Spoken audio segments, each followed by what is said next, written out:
Hi, welcome. This will be my little talk on the history of psychological testing.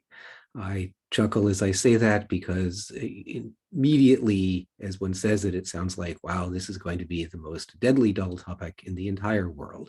And indeed it could be, because there are all these little details about such and such a test was introduced then, and this person did that, and the other person did something else. And yeah, that would get tedious. And I'm going to try to minimize the tedium and maximize the relevance and interest value here by painting big canvas with a big brush, really hitting the high points and trying to draw connections between things that may have happened a long time ago and issues that are still with us today. Without further ado, I also do have some slides to illustrate this, so it's not just my face the whole time. So here we go into good old slideshow mode. You still have me, of course, off in the corner of your screen, so you can't entirely escape, but you could focus your attention elsewhere, right? So again, this is a pretty brief overview of the early history, in a sense, the prehistory of psychological testing. And to begin with, look, this isn't something that is intuitive, right? Like, oh, let's develop ways of systematically assessing individual people to see which ones are more this way than others. It's not something that is a built-in part of all human societies by any means.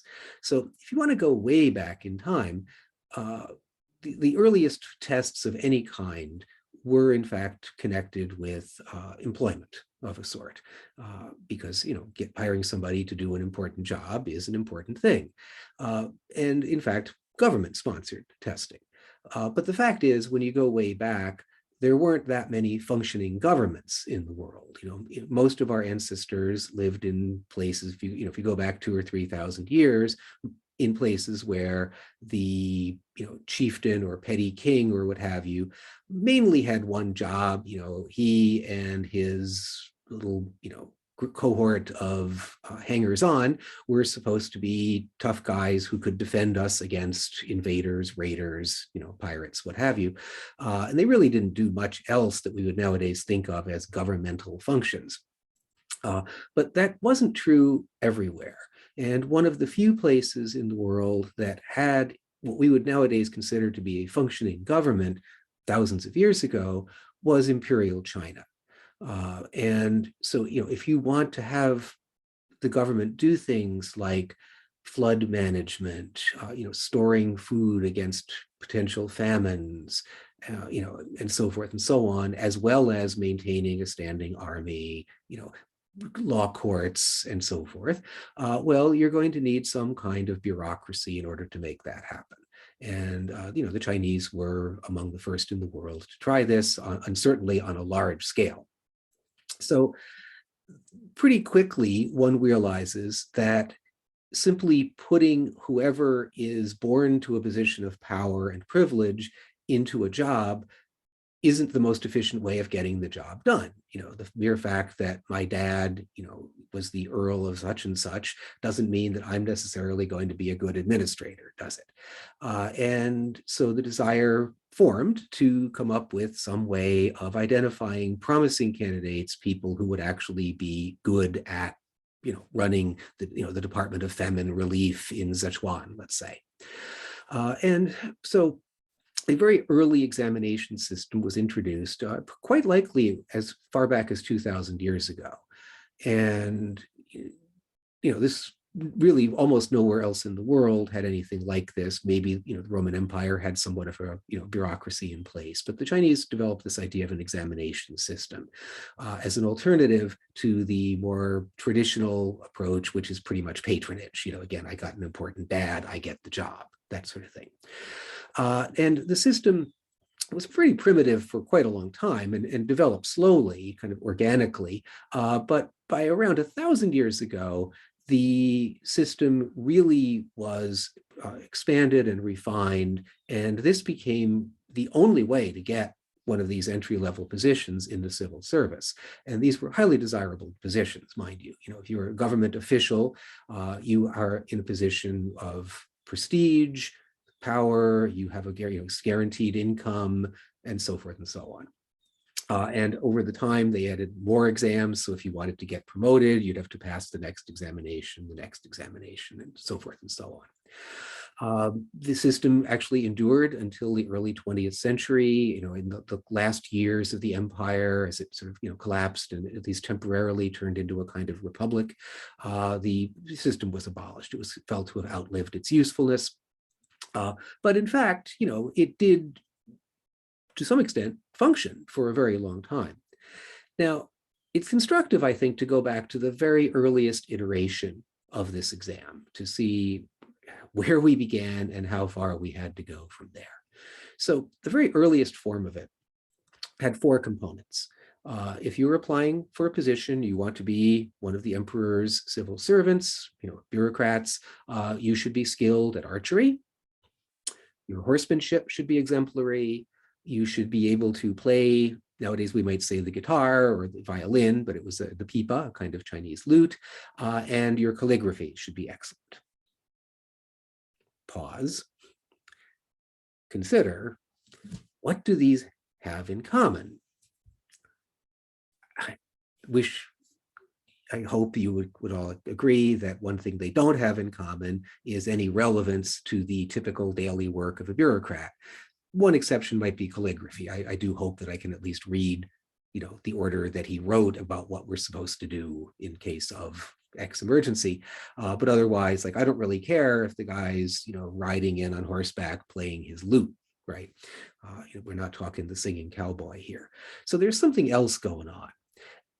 Well, who would be skilled at these things? Well, it would be people who were trained, taught these things. So if you even scroll ahead to the present and ask who would be having lessons, right? Well, it's going to be someone from a relatively privileged background, isn't it?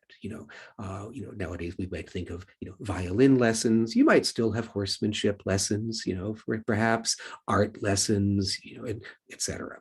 Martial arts. So in some sense, what they were selecting for wasn't, will you be an effective administrator, as much as they were selecting for, are you a gentleman?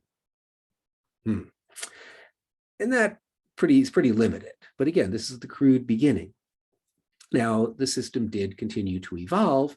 I think, the folks actually running these departments, much as they liked to have people working with them who were like them, came from this more genteel background, they also wanted people who actually could get the job done.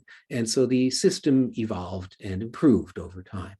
So it did become increasingly relevant, though, and I'll come back to this point, they didn't have the insight that the content of the exam should be directly connected with what you're going to be doing as an entry-level civil servant or bureaucrat. They were getting closer. What they focused on was, in a sense, your overall level of scholarship, as measured by your ability to have studied and memorized extensive texts. They also were tapping into endurance. I don't know if they made that explicit, but it sure was implicit in the testing situation. You could have examinations that would run for 3 or 4 days. When you weren't being tested, you would have to go to a little cell and sit there by yourself, no cell phone, just you, and you could study your texts, drink pots of tea, and get ready for the next testing session. One of the earlier iterations of this version is said to have involved the simple instruction, on this scroll, you are to write everything you know about Chinese history and law. Go. And, keep going for 8 hours, then go back to your cell, have some soup and tea, catch a nap, get up the next morning and keep writing, right? I don't know if they actually read the results or just measured how many feet you'd written, but that's what it was. Now, it did improve beyond that point, of course, but the emphasis really continued to be on some of the major Confucian texts on philosophy and law and good governance, which were taught in the preparatory schools. So if, as parents, you could afford the tuition at such a school or private tutelage for your child, you would send them, and the idea was that they would work diligently to memorize as much of this as possible. Yeah. It's a flawed system, of course, but it did produce a sort of meritocracy. You know, the Mandarin class in China became a pretty functional unit for quite a long time, although also a very conservative and hidebound unit, which is why eventually the system was discarded. So, you know, hey, what didn't they figure out about testing back then? Well, you know, I've already mentioned this, but if we're talking about exams that are going to be connected with getting hired for a job or admitted into a professional training program, the topics on the exam should be directly connected with what you're actually going to be doing on the job or in the training program. If I select you for a job simply based on the fact that you have a degree, say, you know, master's degree from a university, that's very indirect. You know, there's the underlying assumption that if you've gone that far in school, you probably are a pretty clever person and you can handle what's coming next. But it's not a direct assessment of what I need you to do on the job or again in the training program. More importantly, on a theoretical level, they really hadn't grasped the concept of sampling yet. You know, a test, and this is important, a test is a behavior sample, right? And as you all should know, samples can be representative of entire populations. You don't need to ask everything in order to find out how much they know.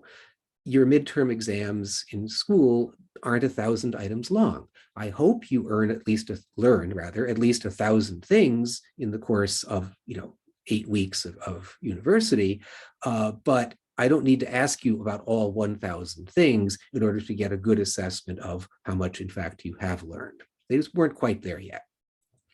Now, the next step along the way isn't really an improvement. It's really just the transition from the East to the West.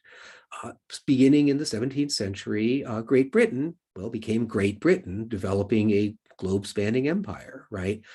You know, on which literally the sun never set for over a century there. And as everyone else was doing back in that day, except perhaps the Chinese, government offices were handed out based on a patronage system. Again, if your dad is the Duke of whatever, you can pretty much write your own ticket. You know, if your dad is running the tailor shop down the corner, you're going to be locked out of most opportunities. But again, the mere fact that daddy's a Duke doesn't mean that I'm some kind of brilliant administrator or brilliant at anything else for that matter. So the empire was largely run actually by private enterprise. There was this outfit called the East India Company, which literally governed much of India and controlled most of the trade in and out of China for quite a long time.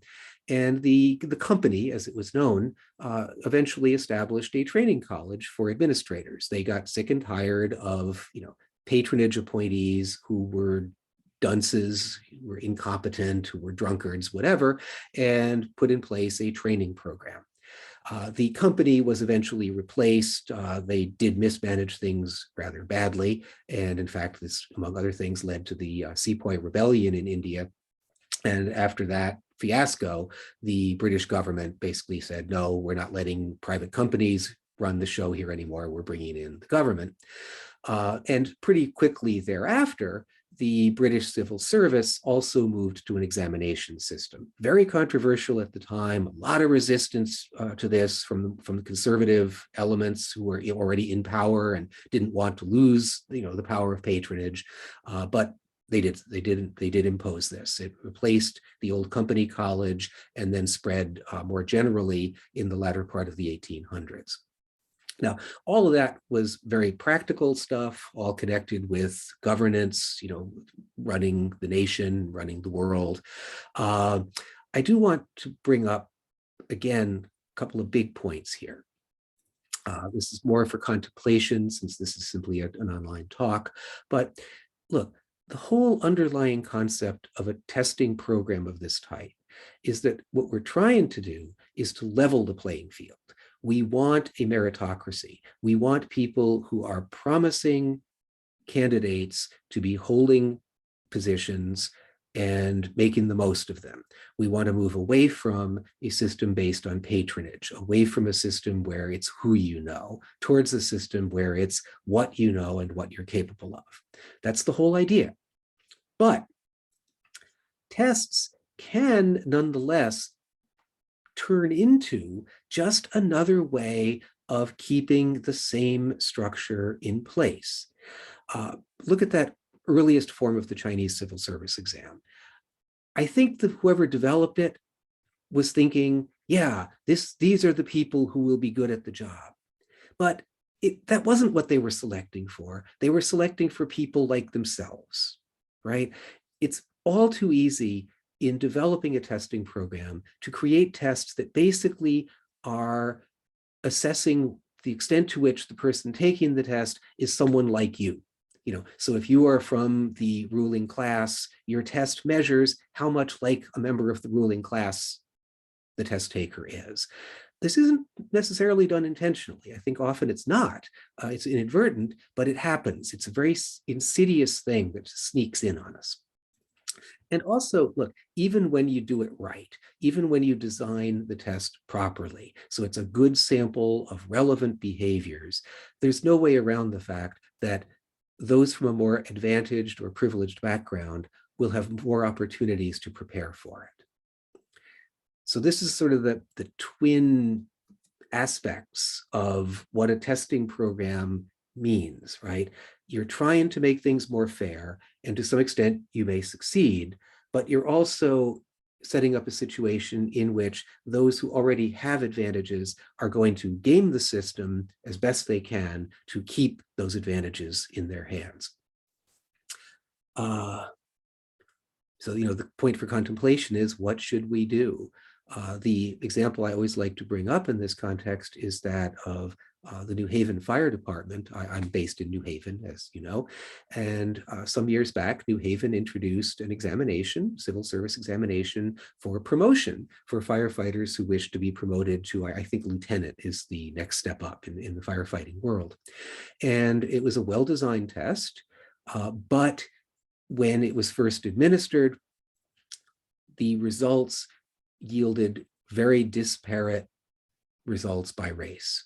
And so of all those who took the test, none of the Black, the African-American test takers passed, whereas a certain proportion of the white and the Hispanic or Latin ones did. The city looked at this result and said, well, we can't really go with that. And you can understand the dilemma they're in here. So they said, all right, well, we're just going to throw the results out and start from scratch.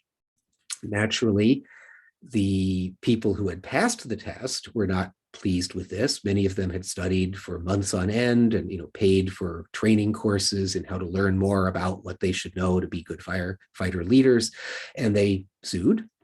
The lawsuit went all the way to the Supreme Court. You can look this case up, and the city lost.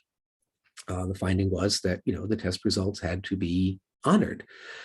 But you see the dilemma here, right? You're trying to do one thing, not another thing, but sometimes the other thing happens. Now what do I do? If you get rid of testing, you're basically going back to patronage and saying, all right, my uncle Fred, works for the fire department. He can get me a position. You don't want to go there, but developing appropriate tests is very difficult. And even when you do, you don't always like the results you get, at least at first. Oof. It's just a real jam. Anyway, I'm going to move now from these very practical matters to more of the theoretical background in precursors to psychology, really, and eventually psychology itself. So many textbooks will make the argument that the field known as phrenology was really the first case of something like individual assessment. And there's some justice to that. This is a system of which you may have heard, okay if you haven't, which was developed by Franz Joseph Gall and Johann Spurzheim, who were Austrians, as the names might suggest, back in the early 1800s. There were three premises underlying phrenology. The first was that there would be specific parts of your brain that would do specific things, In other words, this was actually the first systematic attempt at localizing psychological functions in the brain, which was pretty advanced idea. They had no idea, incidentally, what functions went where. I don't know how they made up the hypotheses they had, but they did. Secondly, they hypothesized that the size of the brain region would have something to do with how well you did whatever it was. And again, that's actually a defensible position. If you, for example, practice violin, the motor control cortex areas that are involved in finger movements actually do get a little bit bigger as the neurons grow more synaptic connections. So there's something to be said for each of the first two hypotheses. The third one is that you can infer how big that part of the brain is from the shape of the skull. So it's like, oh, there's a bit of a bump here. The area under there must be big. Ooh, there's a little bit of a depression here. That must be small. That part is BS, complete. So the two of the three premises here made sense, although they really didn't have the tools to do much with them. The third one didn't. But phrenology caught on, because these guys developed fancy measurement instruments. I'll show you a picture in a minute. And some of the phrenologists actually went into private practices. They opened consulting firms. So let's say you're running a bank and you're looking to hire a few new bank clerks or tellers. You want people with a good head for figures who are also honest, right? And stable, steady sorts. So you'd say, well, if you want to apply for a job with my bank, you need to bring in a report from the local phrenologist. And that is how things would go, sort of, actual pre-employment testing. Phrenology was a false start. It doesn't work. It's, completely, it's malarkey. But it was still an important movement in that it was really the first attempt at localizing functions in the brain, and it was really one of the first systematic attempts at studying and measuring individual differences in both abilities and personality or character. Just a few little pictures here. The first one in the upper left, a little clockwise, is the little cap that you'd put on, and all the little deals would come out, and basically they're calipers. They measure how wide your head is in all these different directions. Then you have a chart showing the different parts of the skull and what the different parts of the brain are supposedly doing. Most of them, again, made up out of I don't know what. Then, of course, a person administering the test. And of course, where do bogus sciences go to die? They go to the fortune teller, right? And so here we have a fairground phrenologist tent. So if you go in and pay the phrenologist, she will tell you what you want to know. And if you wish, you can follow the hyperlink here and actually find Combs' textbook, The Elements of Phrenology.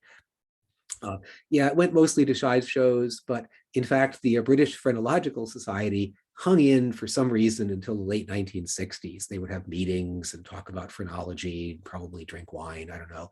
They finally just said, look, this is stupid, and gave up.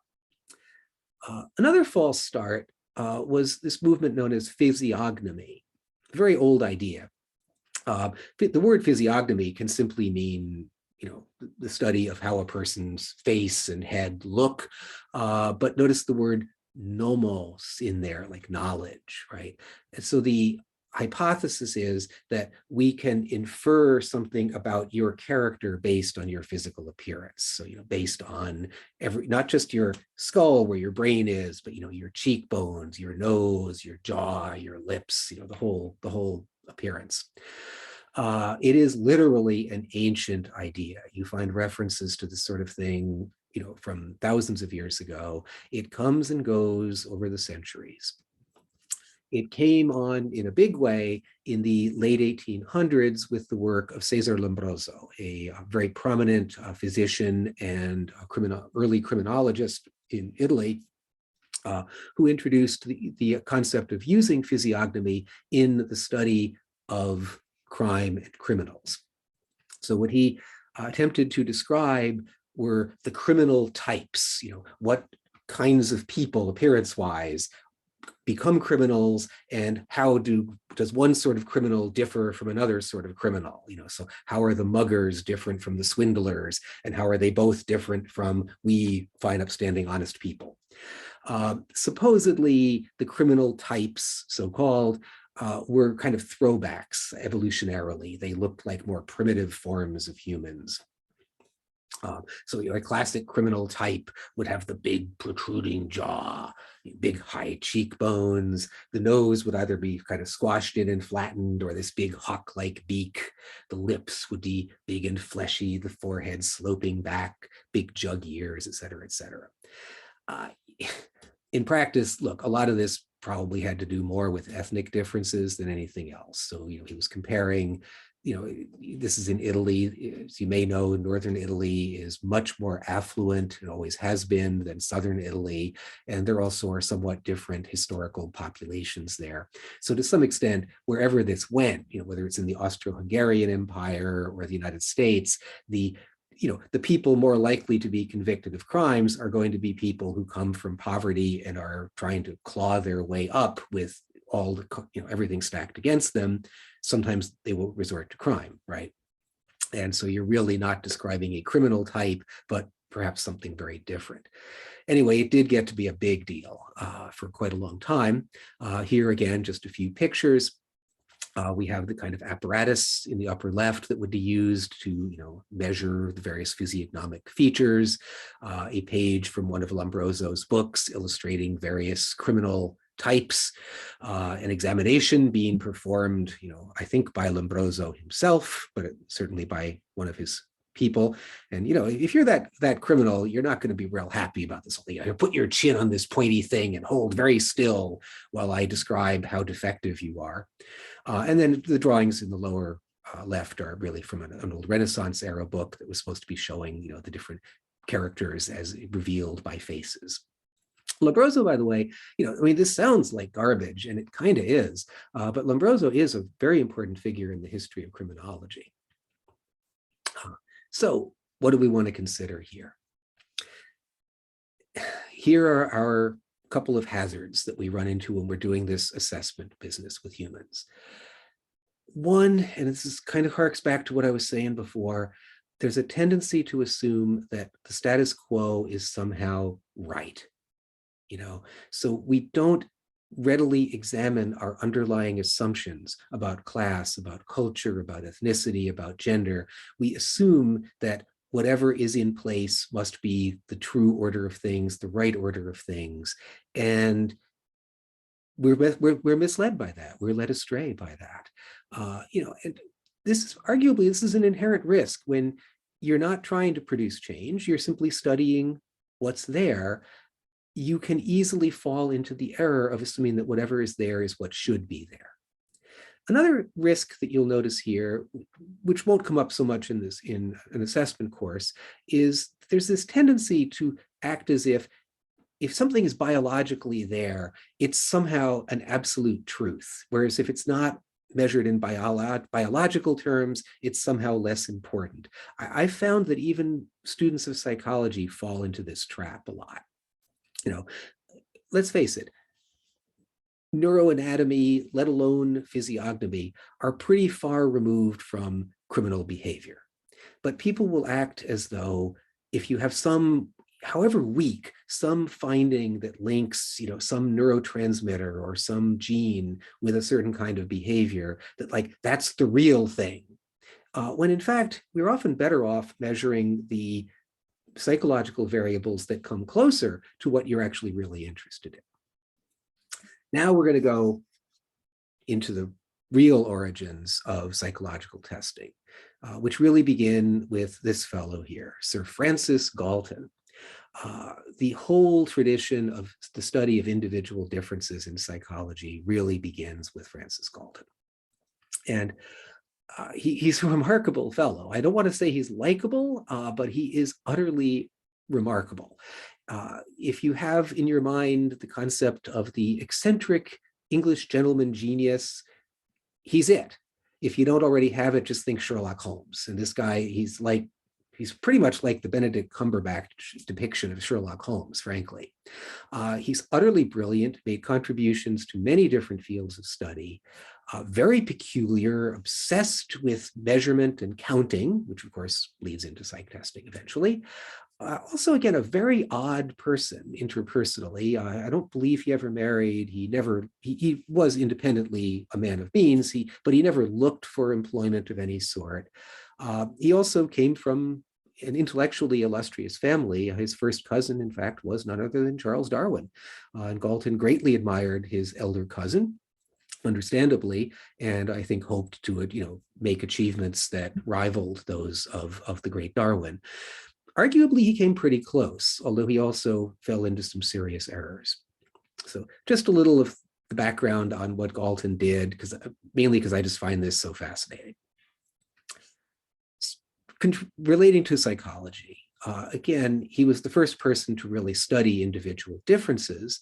In so doing, he largely developed the concept of correlation, that if I'm going to study two variables, I'm interested in the extent to which they relate to one another. So he developed the scatter plot, which you may recall from a statistics class, and an early form of the correlation coefficient. One of his student acolyte follower people, Carl Pearson, later improved on Galton's formula and developed the Pearson product moment correlation coefficient, which is the one we still use today. He was, again, the first one to study individual differences, which meant that he had to measure individual differences. And one of his ways of doing this was through what he called the anthropometric laboratory, anthropometry, measurement of man, right? There was a theory in those days, based on philosophical speculation, that intelligence, intellectual abilities, whatever you want to call them, would relate to things like sensory acuity. The reasoning was pretty good. The idea is mostly wrong, but the idea of reasoning was pretty good. If I start as a blank slate, a tabula rasa, everything I learn ultimately through my senses. If my senses are capable of finer distinctions, I'm going to live in a more information-rich world and therefore develop into something, with more abilities. It does make sense. So he developed measures. Basically, this is what's known as brass instrument psychology. If you ever got into steampunk literature, his metric laboratory could have fit right into one of the modern steampunk novels. Measures of sensory acuity, reaction time, so forth and so on. This included measures like 2-point touch sensitivity, auditory discrimination. So he actually developed the first tests of auditory pitch discrimination, which became the whole field of audiology.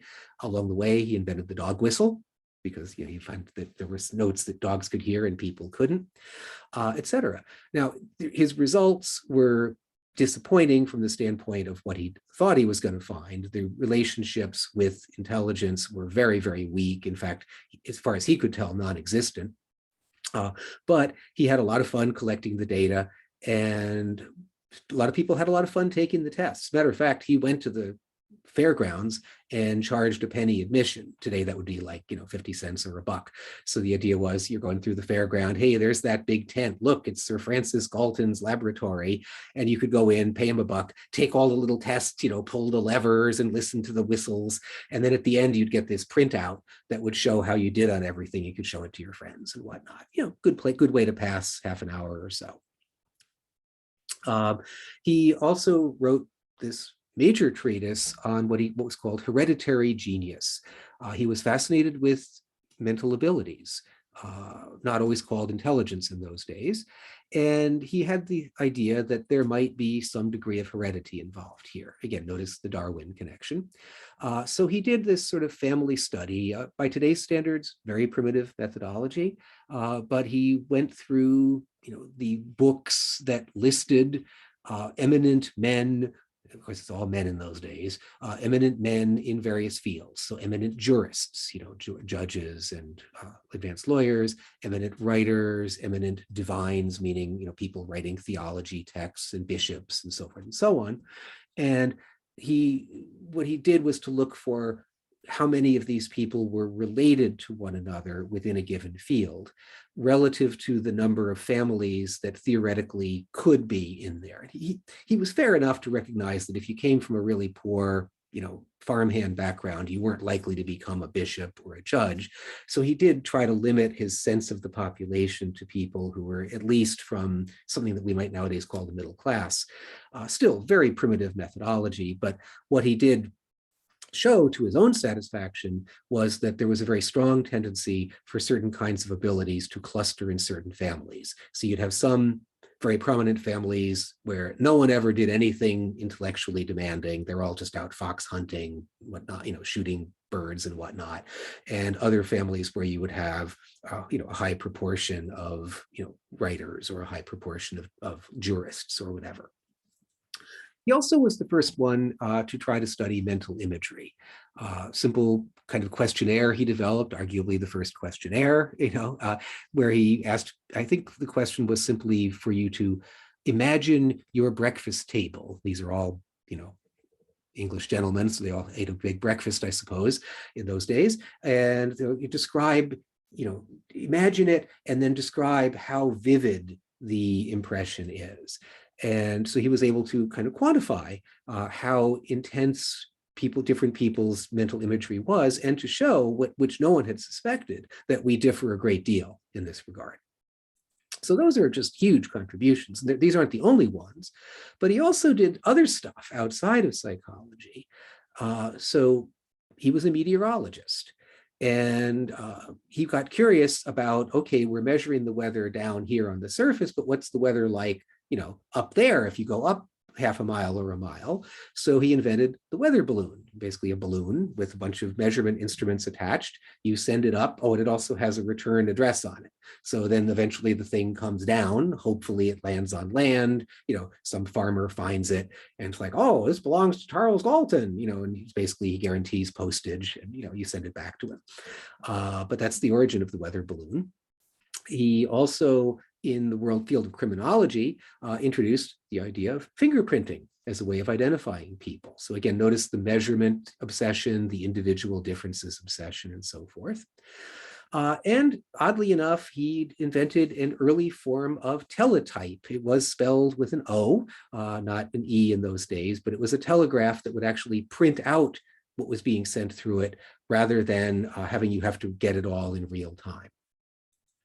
Completely unrelated to psychology, he also was an explorer, a wilderness explorer. He led expeditions deep into sub-Saharan Africa as a young man, and later became a famous author of books on how to survive in wild places, and a consultant to the British Army. They would bring him in to run training courses for the officers who were going to be stationed in dangerous places like Afghanistan or Kenya or whatnot, on what to do if you find yourself behind enemy lines in the wilds. So again, an astonishing person in many ways. And yeah, with a dark side, as you may have already suspected, there's going to be something going wrong here somewhere. He's starting with this premise from Hereditary Genius that individual differences in abilities are largely heritable. That includes, again, cognitive abilities and personality traits or character, not only physical traits like height or strength or whatnot. He also starts with the premise that some characteristics are better than others. We need, as a society, he would have said, people who are courageous, people who are hardworking, have vast fund of energy, people who are, clever and accomplished. We need more of them. We don't need quite so many of the people who can just be trained to pull on a rope on command. And the concern he then develops is that if you look at family size, the people who are these highly accomplished sorts tend to have fewer children. That incidentally is especially true of women down to the present day. Highly educated, ambitious career people, especially career women, usually don't want to have 10 kids. usually. So the danger that he foresaw here, or thought he foresaw, I should say, was that of a so-called dysgenic trend, that as the people who are the more feeble-minded sorts, who are likely to be, wastrels, criminals, alcoholics, as they outbreed the fine, upstanding, hardworking, accomplished people, the society as a whole would degenerate. This is an idea. He was the first one to offer up this idea. It's an idea that is very seductive. There are a lot of folks who've bought into it ever since. So his conclusion is, and the logic here is impeccable, one must say, if all of these premises hold up, that we should do something to encourage the people who have the characteristics we want to have more kids. And maybe also discourage the ones who have characteristics we don't want from having quite so many kids. Now, to be fair to Galton, his emphasis was really on part one there. He literally believed that if you had, say, women who were really smart and energetic and just all around great people, and we want more people like them, if they're being dissuaded from having kids because it's expensive to raise kids and it's time consuming to raise kids, and that can get in the way of other stuff they want to do, well, then as a society, we should pay them to have, when they have kids. He literally argued that. But there also is this dangerous corollary, right? That what are we going to do to discourage breeding by the people we don't want more of? Well, this turns into a whole field of study known infamously as eugenics. A field of study which also becomes, a political position in terms of what we should be doing as a society, according to the eugenicists. Eugenics became quite popular, including in the United States. This is a super brief overview, but I want to emphasize that chairs of eugenics were to be found in most of the major universities, including places like the University of London, Yale University, and so forth. And the eugenicists' writings were quite influential. Many politicians, lawmakers, jurists bought into this, in the early 20th century. So in the United States, one of the concerns being raised in the early 20th century was around immigration, because you had in the 1890s, early 1900s, lots of people, new folks coming to the country, many of them from places other than the traditional feeders like England, Germany, Norway, instead coming, from Eastern Europe, Southern Europe, et cetera. And the concern was this would produce a dysgenic trend, that all of those Southern Italians and, and Poles and Eastern European Jews and so forth would somehow, damage the fine, upstanding Anglo-Saxon character of America. So one of the important early psychologists in the testing movement, also in work with those with intellectual disabilities, as we say now, Henry Goddard, developed a translation of the very first so-called intelligence test, the Binet-Simon scales, and he persuaded the folks at Ellis Island to start a testing program going. And this beginning in the 19-teens, the idea was that if you were getting off the boat from riding steerage, from Dublin or Warsaw or Naples or somewhere, and one of his trained people, one of the young women and men who were trained in this process, thought you looked like you might be feeble-minded, you'd get called out of the line, taken into a little side office, and given a kind of IQ test. And if you didn't do well on the IQ test, you were put right back on the boat and sent back to Naples or Dublin or wherever you'd come from. That was perfectly legal. It's how things were done for a while. Side note, I don't know how most of you would do given an IQ test after riding, in cramped quarters with virtually no light, bad food, seasickness, etc., for several weeks in a language you didn't know, but I don't think all of us would have made it, right? The Calix study mentioned here was very famous back in its day. It's now arguably more infamous. What he did here was to try to demonstrate how important genetics were by tracing two lineages from the same father. So this man during the Revolutionary War era had a child with a barmaid from a kind of a quick one-night stand, and later married a fine, upstanding, farm woman and had a kid with her. And what Goddard did was to trace these families forward and show that the descendants of the fine, upstanding woman, were mostly fine, upstanding people, and the descendants of the presumably not so upstanding one included many alcoholics and criminals.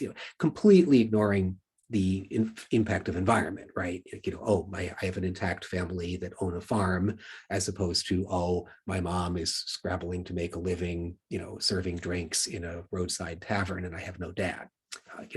Completely horrible. And he even doctored the pictures. He literally made the pictures of the bad Calix, so-called, look worse than they did. Terrible, terrible study. But this was a big deal. And again, many of you who hear this probably had ancestors who came through Ellis Island in that era. And the law literally not only supported doing this, but also limited the number of people who were allowed to come into the country from less desirable, so-called, places. There also, even worse, was a program of sterilization launched. The idea being that if you are of a sufficiently defective sort, we don't want you having kids. And so if you were judged to be unfit by physicians, you could be sterilized without being asked your permission. This would, for example, often happen if you were a woman having a second child out of wedlock. They'd be like, okay, enough's enough. While they're delivering the child, snip, snip, no more of that. This went on until the 1960s, and at least 60,000 people were sterilized under these programs in the United States. The big case that tested whether this would be legal was the famous case of Buck versus Bell. Carrie Buck, the plaintiff, lost in the Supreme Court 8-1. The infamous decision included the line, I forget the exact wording, but it was essentially 3 generations of imbeciles is enough. Yeah, meaning that, Carrie Buck was intellectually limited, her parents were intellectually limited, her grandparents were intellectually limited. We don't want any more of those people. Yikes. This is the abuse of testing here, right? Okay. Moving ahead, though, away from eugenics, which did, of course, mostly go away. World War II and the revelation of the ways in which Nazi Germany had taken American ideas and turned them into something much, much more toxic even than we had imagined, largely quashed the eugenics movement. But in terms of testing, the next big important figure is Charles Spearman. He was, again, another of these folks who kind of followed Galton, studied under him, even though Galton wasn't a professor. And Spearman became just an enormously important person in the history of psychology. He developed an important set of statistical techniques known as factor analysis, which we will have a brief look at later in the term. He developed the first major theory of intelligence, again, something that we study in assessment class. And he developed, where we're going next, what the original test theory, nowadays known as classical test theory, or simply as psychometric theory.